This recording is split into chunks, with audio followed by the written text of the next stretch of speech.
title slide says Northeast Triangle. I'm not sure that anybody wants to go to directional state or I want to go to Northeast anything.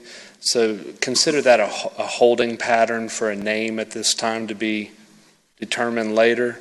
But a culinary arts district in the area that's currently called the Northeast Triangle. And I'll lead off with policy direction that Council's given staff in the past that have guided staff up to this point for a presentation. I would also mention that this is a presentation as directed by Council to start off a process, to start off a conversation in the community and through your appointed boards, rather than any decision point today. It's a presenting of a concept and an idea that several months down the line will come back to potentially as decision points. So we're at the top of the funnel on this program.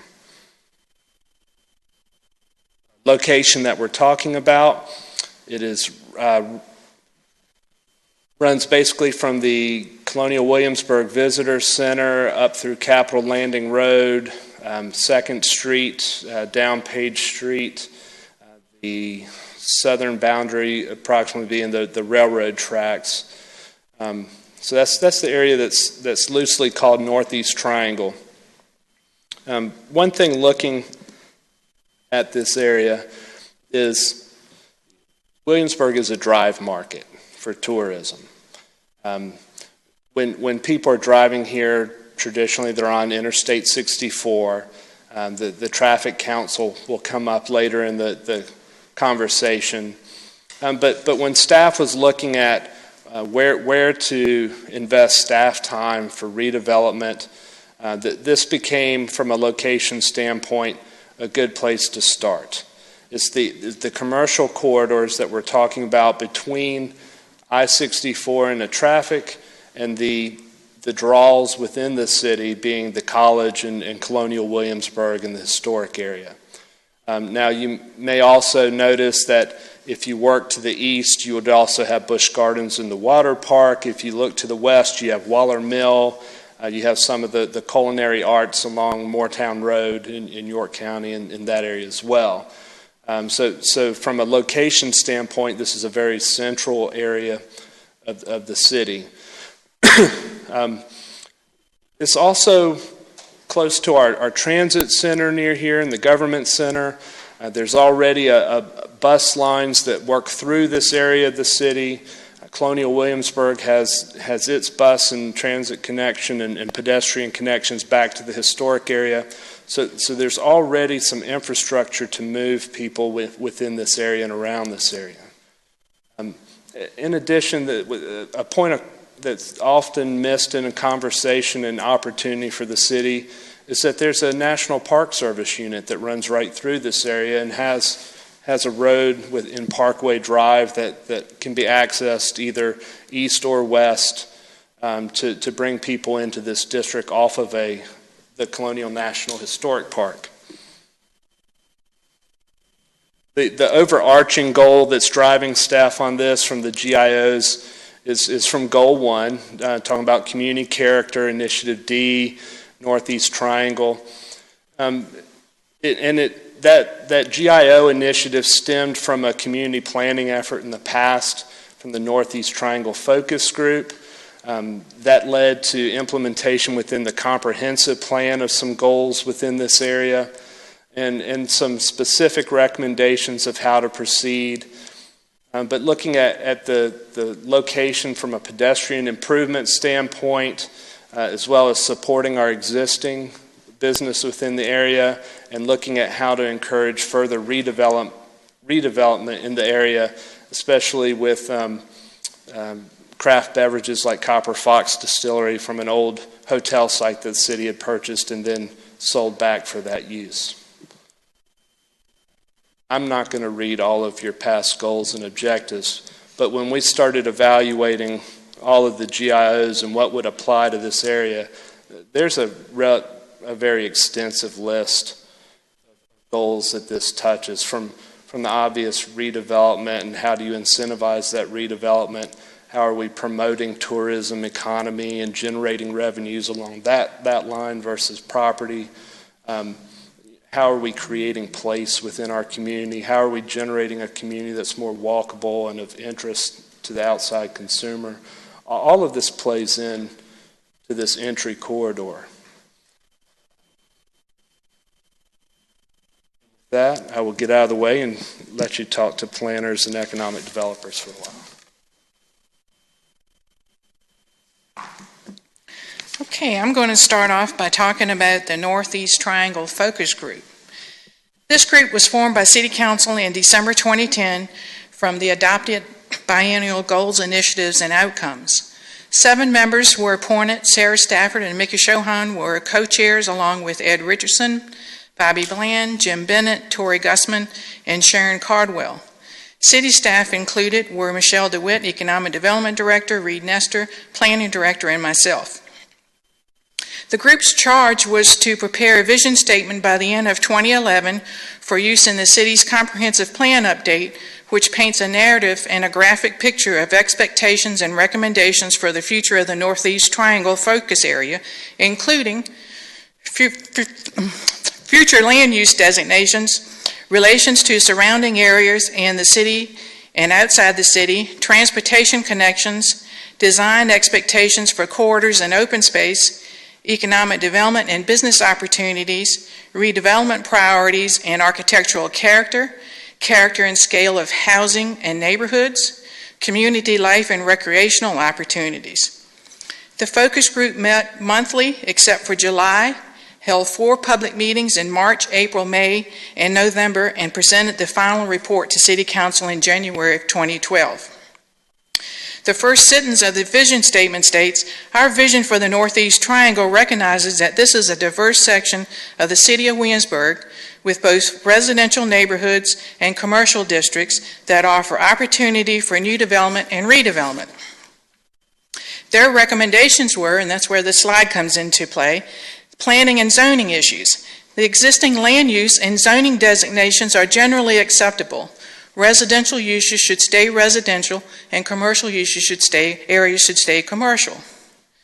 Revise the setback and buffer requirements for the section of 2nd Street between Page Street and Parkway Drive to encourage redevelopment, which was done in May 2013. Investigate commercial floor area required for mixed-use developments, and should apartments and townhomes be considered instead of just condominiums. In 2013, that was changed to allow apartment, condos, and townhouses, but the 67-33% ratio was kept. That existing residential densities were appropriate and existing architectural review districts and design guidelines were appropriate. Infrastructure improvements. They recommended that a consultant be hired to analyze these specific proposals and to develop a master plan for streetscape and related improvements to enhance the community character of the focus area. This report should be similar in scope and detail to the Route 60 corridor report. Specific improvements recommended were underground wiring of 2nd Street, which is scheduled for 2017, Page Street, which is completed, and Capitol Landing Road. The Capitol Landing Road recommendation was with a focus on removing the cross-street service lines. They also recommended streetscape improvements for street lighting and directional signage, proposals for landscape improvements on both public and private property, sidewalk improvements on Bypass Road, Parkway Drive, Penniman Road, and Merrimack Trail, bike lane improvements to Capitol Landing Road and Parkway Drive, and to develop a strategy for creating a park at Queens Creek. This slide is the existing land uses, and what it shows is hotels. You have 13 in this area of the 35 in the city, 3 B&Bs of the 22 in the city, 11 restaurants out of the 99 in the city, and 1 of the craft beverages uses out of 2 in the city, and also has the visitor center and conference center.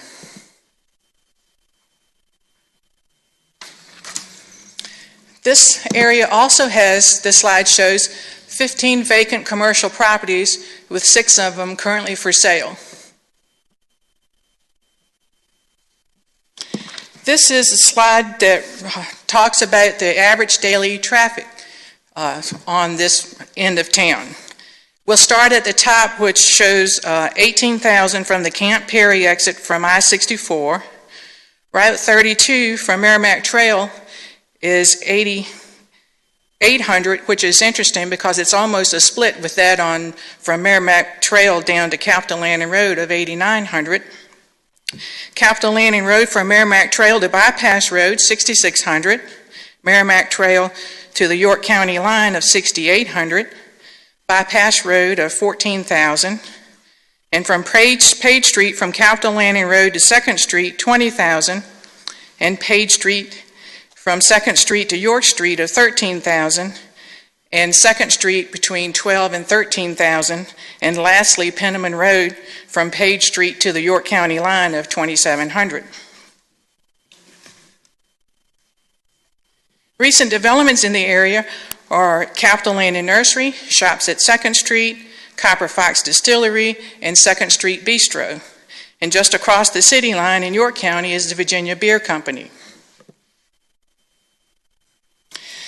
This is my last slide, is the idea to create a new zoning district along the current B2 section of Capitol Landing Road for a culinary arts and hospitality district to encourage visitation to the Northeast Triangle.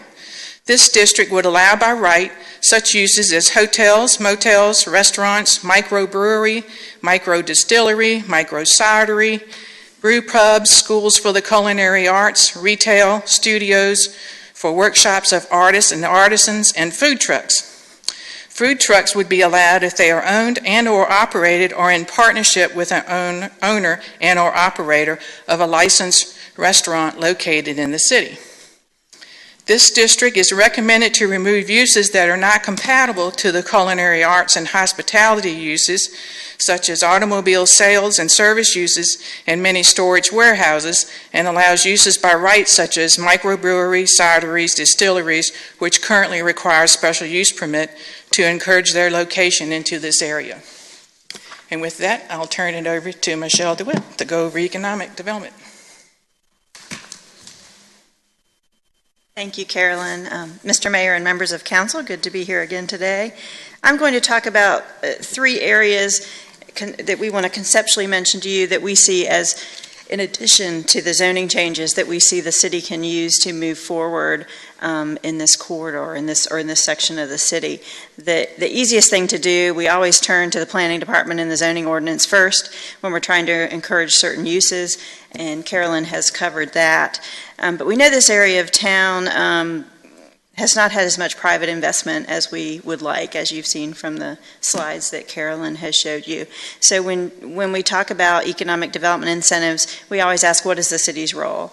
And here, the private sector has not been investing where we think there's opportunity. So we see the city's role, like most economic development programs, as a short-term spark to encourage that private development that will hopefully take off on its own after that. So I'm going to cover a couple ways to do that, and then a streetscape design. So here are the 3 tools we're thinking about in addition to changing the zoning ordinance. One would be to create a tourism zone for the area to target businesses that attract customers.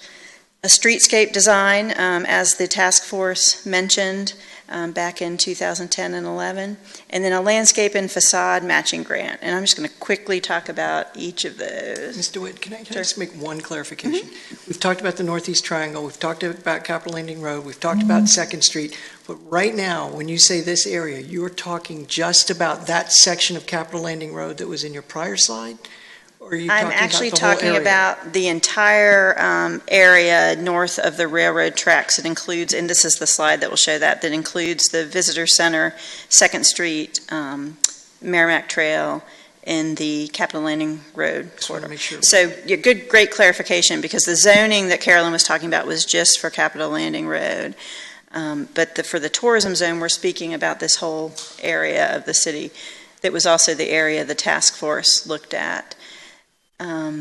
So the tourism zone, these are the details. It's allowed by the state code, much like we were allowed to do in Arts District, to offer incentives to attract certain businesses to this area. You do this through an ordinance. Qualifying businesses should attract visitors from outside the locality to come spend money inside the locality. And then if you have a tourism zone, there's this great gap financing program that the state offers where they will pledge part of the sales tax they collect on a project in addition to the 1% that the city or the locality collects on sales of a project to provide gap funding for a financing of a project of up to 20%, and then the developer pays another 10%, 30%. But again, we'll get into those details as we move forward. So here's the area for the tourism zone, and again, we're looking at attracting the businesses that we mentioned that would attract customers from outside the area. There's many ways to do this. The incentives we would offer would be very similar to what we do in the Arts District. Those taxes we collect are BPOL tax, sales tax, room and meal tax. Those are great taxes to rebate, the sales tax and the room and meals tax, because your customers pay those taxes. And so getting those back is an added benefit, and waiving permit and zoning fees. So again, the areas where the city can be effective in rewarding businesses to locate there. All of this, much like the Arts District, would be based on new tax revenue. Existing businesses would be eligible on any increased tax revenue they're providing through growth in sales and customers. But all of this is based on forgiving parts of new revenue, not giving up existing revenue. That's an important economic development concept. The second tool we mentioned was design, and this does just apply to the Capitol Landing Road area, much like the zoning did. Looking at doing a streetscape plan for Capitol Landing Road, much like was done on York Street, and there's a photo of the York Street project that was finished last fiscal year. And that was one element, and then a second would be the design of a signalized intersection at Bypass and Capitol Landing Roads. That was an area that the task force felt needed quite a bit of attention, and a signalized intersection tends to be very helpful for economic development and prospecting. And then lastly, a landscape and facade grant. The EDA has been talking about this for several years. This would be, and this is done in many, many communities across the nation and throughout Virginia. It's set up as a matching grant where the business pays for half the cost of improvements and the EDA would pay for the other half.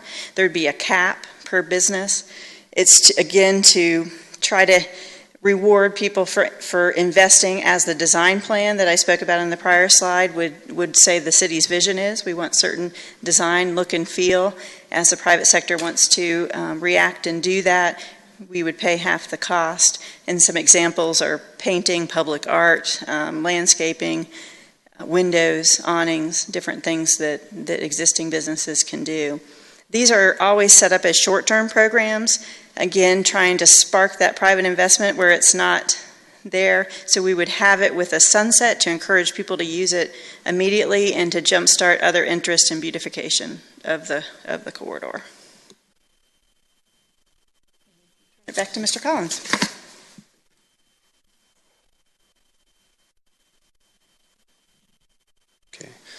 We've talked about land use, we've talked about economic development and private investment, and then of course there's the public investment side of it.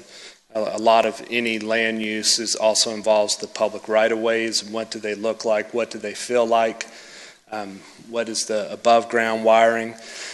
So part of this is just to remind council that we have a rather significant capital improvement project within this that's funded for this current fiscal year. It's the underground wiring program on 2nd Street.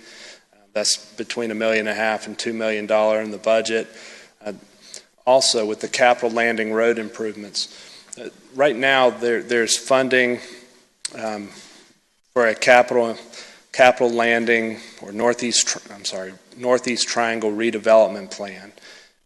Within the reallocation of capital funds by council in fiscal year 16, there's carrying over planning monies of $150,000 for that project. As you've heard in the planning, in reviewing the plan, the community-based plan that already happened there's some pretty specific implementation points. Rather than getting into a very broad-based community planning effort when we've already heard community input in a couple different efforts, it's staff's recommendation at this point to take part of that $150,000 and apply it towards the actual design plan. And so that would allow a capital landing road improvement design to be done and work with the community more in a design-specific planning effort than a future visioning land use planning effort. It just changes a little bit the tone of what was presented before. That's where staff's thoughts are as they looked further into past efforts. Some ideas of what that may include within those improvement plans. I would point out that the past planning effort specified the design plan for capital landing as opposed to the other streets. Not that the others aren't deserving or don't need it, they just weren't mentioned in the last planning effort, and I'm trying to stick within existing policy and documents with what we're bringing. The others could be brought up in the GIO process this fall so that it's more inclusive to the entire area moving forward. It also includes design for the traffic signal installation at 2nd Street Parkway Drive. Both of those could be accomplished within that funding that's already been set aside. The other project that is funded is in the residential area on Parkway Drive, and it's a sidewalk segment to complete the complete sidewalk from one end of Parkway to the other. Okay, so next steps moving forward. Today is presentation. Get the thoughts out in the public, if you will. Let you hear them first as council, of course. But the planning and land use would require rezoning and text amendment process. That'll take several months to work through your planning commission. It'll have public hearing, opportunities for public input. They'll take their time and make sure that they review it and give you a recommendation prior to it coming back to council for decision in the October-November framework. We'd like, though, the economic development evaluation and development of the ordinance would not take that long.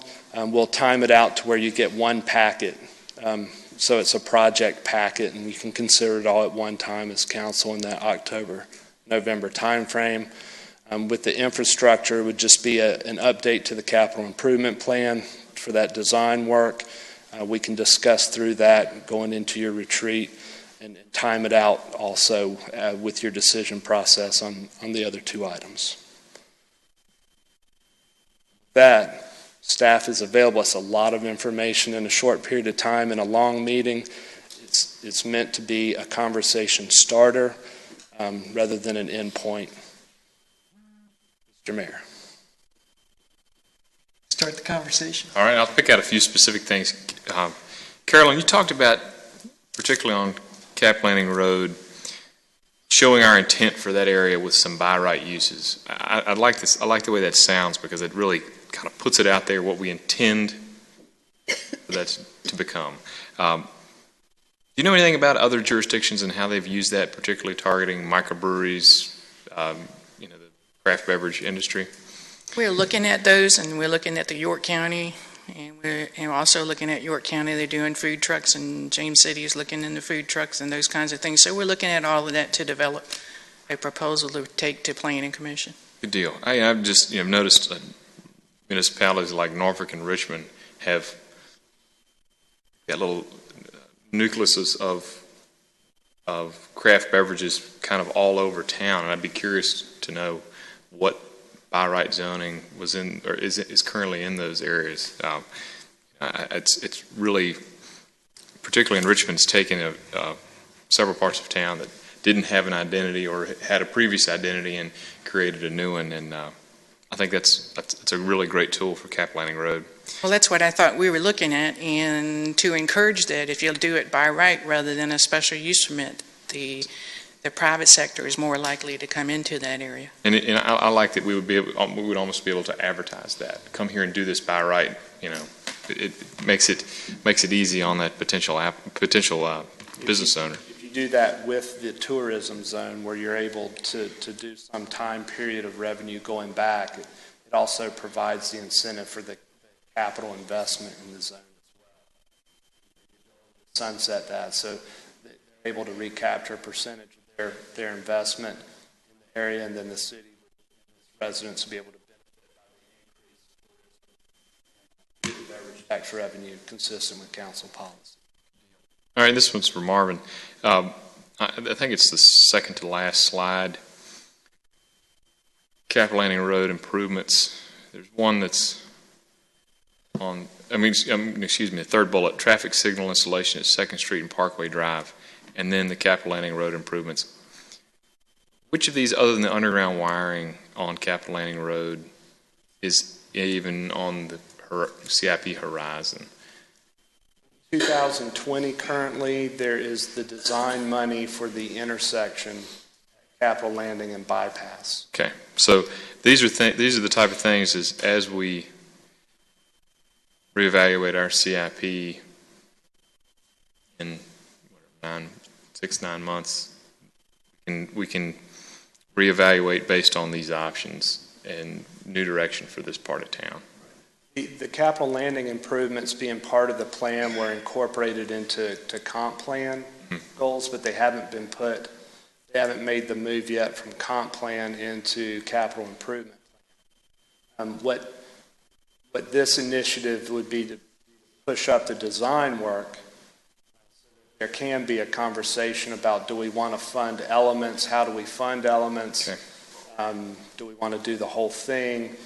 What time period? Right now, we don't have a grasp of what that end cost is. The design would help us take that step. Can I ask a question? Sure. Did we have a proffer at some point on the Parkway Drive 2nd Street Parkway Drive 2nd Street signalization based upon need for one of the other projects in the area? Was it blue-green? I recall blue-green, part of their... And so that would not even necessarily come out? Would it come out of, was that prepaid, or was that something that would be paid at the time the signalization was needed? Project, basically, the final site plan was never finalized. It got approved by everybody, but they didn't follow through with the final drawing, so it's sitting in our office with no final site plan on it. So was the final site plan what would have triggered that? Right. So without that, they're under no obligation? Right. Okay, thank you. I think the signalization is based on traffic counts, if I remember right, Mr. Clayton, on 2nd Street and Parkway Drive, so. Yeah, at this point, we didn't, it doesn't meet any of the warrants for traffic signal, but the blue-green project would have tipped the scale for that, so it would have been put in with that project. Just then to make a broad comment, we spent a lot of time since I've been on council talking about Capitol Landing Road in very general terms. This is really putting some specifics in place. It's exciting. I know this is going to be it's a work in progress. We're going to learn more as we go along about what's actually going to spur development and redevelopment. So I just commend you all for your work on this, and particularly the focus on specifics and things available for us to do. Thank you again for your work in pulling this together, but I have a question about existing businesses in the area that do not fit the district concept and goal. What are the thoughts for them? The new district was basically cut around just Capitol Landing Road for that very reason. And we didn't want to run it down 2nd Street because 2nd Street has the automobile uses and those other kind of uses. So the thought was, if we do a new zoning district on Capitol Landing Road, and those uses aren't there now, we could create a culinary arts and hospitality district and still leave the other uses that are on 2nd Street be still in the B2 district. So they'll still be there under the B2 zoning ordinance, but this would be a whole new zoning classification we would probably call B4.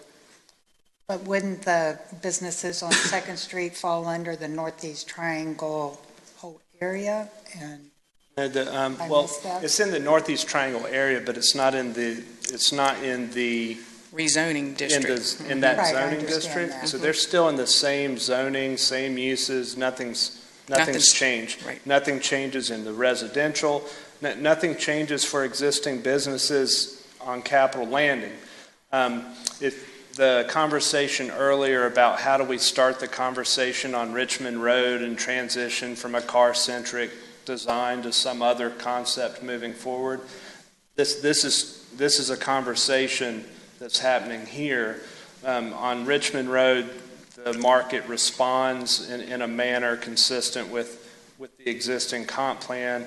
The use requests in this district vary from the policy goals of council as they are now. So this is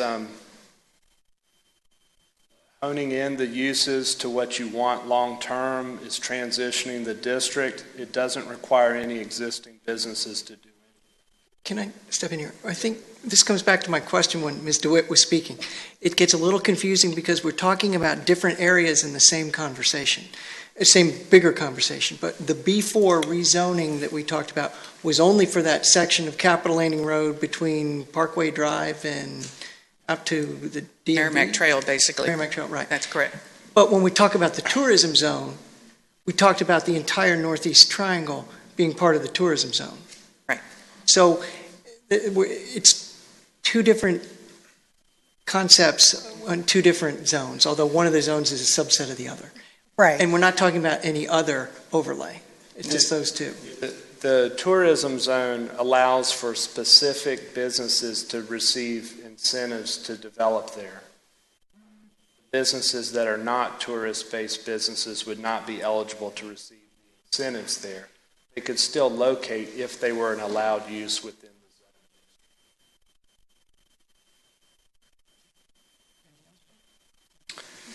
the zone. Mr. Foster just mentioned it. There's been a lot of discussion about this, and in my time on boards and commissions, we've had 2 studies and 15 years of conversations about how to generate some interest, redevelopment in Northeast Triangle, and so I think what we've finally done. One of the challenges we've always had, I believe, is traffic, and there are enough people in there to support investment, and that's what we hear from the local businesses there. And so, how do we make that a designation for people to want to go to it? Not just depend on people coming off the interstate and driving through it, but how do we get other locals to want to travel there? And so I think, or cross town to get to this destination. And I think what staff has done is talked about, the policy, the planning, and what development. Now we have some tools in place to help incentivize local entrepreneurs or outside investments to come in and put their money in behind what we're doing as a municipality. And so I think this is a step in the right direction. I like the aggressive, and that's not the right term, but given what we've done over the last 15 years to be at the top of the funnel, to Mr. Collins' point, I think we're really in a great spot to really show the businesses over there that the city's going to be a partner in trying to make that area better for them, and then overall better for everybody in the community. So, right direction. Just had a broad comment and also a quick question to follow up with that. I think this is generally very exciting to see, and just want to commend staff on all levels for putting this up and presenting this today. In particular, from the economic development side, kind of generally excited to see how the fact that there are tourism zones, landscape grant, and facade grants, and there are a lot of neighboring localities nearby Williamsburg that have been incorporating these as ways to redevelop and to spur private investment in the area. And I think one thing that I wanted to remark is that Capitol Landing Road, just speaking with people around that area, it's one corridor that personally I thought should have some sort of whether it's traffic count or kind of some response to it, and we haven't seen that, despite it being really close to I-64 and leading it towards Colonial Williamsburg from that side. So I'm excited to see where this kind of really comes to be. And I think it's an appropriate part from echoing what Ms. DeWitt said. I think this is an appropriate space for the city to get involved, generally because the market hasn't really responded to that particular corridor. And this is just speaking about Capitol Landing Road. Just a quick question for Ms. DeWitt. Just reading the slide, the next steps for the evaluation and development of the tourism zone and landscape grant. I know different localities incorporate different ways to evaluate and develop whether this is an appropriate use. And I guess it'll be discussed further with council, but we'll just kind of give a general overview of what will kind of go into this evaluation and the eventual development as we carry this conversation forward. Great question, because I think we're all very familiar with how the Planning Commission serves council in the city in that way, in vetting and analyzing and providing recommendations to City Council. We plan to use the Economic Development Authority in the same way. So Economic Development Authority in my office, our relationships with the businesses out there, help with the city attorney, looking at other jurisdictions with you're very, very familiar with who have done this, would work through a recommendation package from the Economic Development Authority that would come forward to council at the same time the Planning Commission sends its recommendation. Great. Thank you. Is that it? One thing that jumped out at me on these slides, other than a lot of interesting ideas that were shared, was that traffic count on Page Street.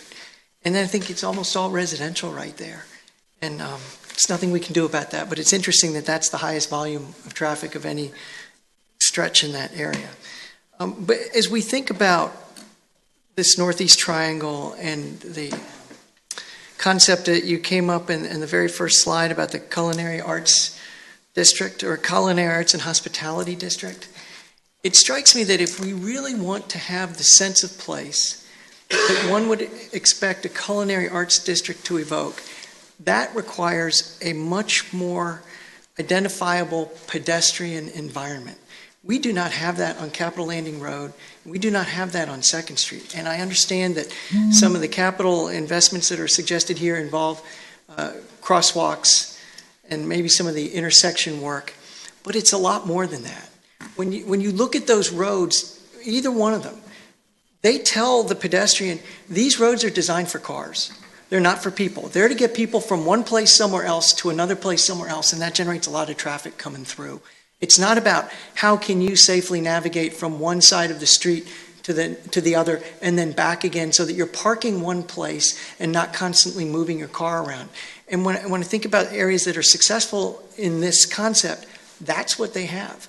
So I think we have to think more about just the crosswalks, but what do we do to traffic flow on those streets so that we don't discourage cars from coming through, because as Mr. Pond said, we want the volume, but we want the volume in the right way. And we just want to make it easier for people on foot. And that brings up one point, or maybe in addition to the side-to-side on Capitol Landing Road and 2nd Street, is that access point across Lafayette Street where Capitol Landing Road comes into become, I guess it's Waller Street. That's a critical entry point from the downtown area and the entire historic area and this whole side of town to get to that part of the community that we want people to be able to walk to. And I know there are challenges Mr. Clayton's brought up with putting crosswalks in there, but we've got to figure something out if we really want people to walk to this place. And if we don't, I don't see how it's going to work. So to me, that's one of the more critical elements of this that isn't going to be hugely expensive, but it's going to have a lot of impact. The other thing I wanted to go back to Mr. Foster's comment about the success that Richmond and Norfolk have had in the microbrewery environment. And I think a lot of that has to do with the same challenge we faced in the Arts District. They have the type of building that lends itself to redevelopment as a brewery, so you're not having to engage in new construction to build something or to build a business. Right. We don't have those buildings. So somebody coming into this area who's going to want to put in a microbrewery or a micro cidery, maybe another micro distillery, unless there's another Lord Paget there waiting to be redeveloped, it's going to be a real challenge for them not to have to build an entirely new structure. So I think we have to understand that that's going to be an obstacle to entry for some of these people. And as we think about the incentives, I know we've got these redevelopment incentives. How do we make those work the best in that environment if that's the business that we want to do? True, very true. That's all I have. I'm sure we'll be talking a lot more, and maybe right now. To piggyback off Paul's point about being pedestrian friendly, often walk the dog to a recently opened establishment just outside the city limits that also uses city water to produce its product.